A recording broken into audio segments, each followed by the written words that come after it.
Asia কাপে গতকাল নিজেদের প্রথম ম্যাচে আবুধাবিতে হংকংয়ের বিরুদ্ধে টসে জিতে বোলিংয়ের সিদ্ধান্ত নেয় বাংলাদেশের ক্যাপ্টেন লিটন কুমার দাস। বাংলাদেশ বোলিং করতে এসে হংকংয়ের বিরুদ্ধে প্রথম উইকেট তুলে নেয় তাসকিন আহমেদ এবং দলীয় দ্বিতীয় উইকেট তুলে নেয় তানজিম হাসান সাকিব। বাবর হায়াতের স্টাম্প উড়িয়ে দেয় তানজিম হাসান সাকিব। আজকের সেরা বোলারও ছিলেন তানজিম হাসান সাকিব।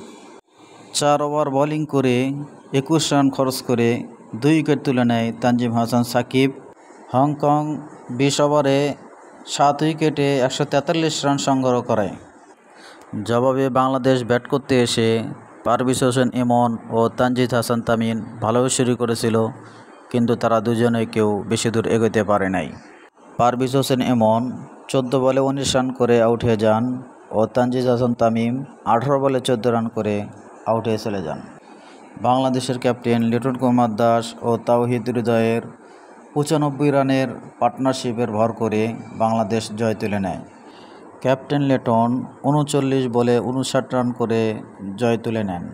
অপরদিকে তাওহিদ হৃদয় 36 বলে 35 রান করে অপরাজিত থাকে। বাংলাদেশ 17 ওভার 4 বলে 7 উইকেটে জয় পায়। বাংলাদেশের ধীরগতি ব্যাটিং এ জয়কে অস্বস্তি দিচ্ছে।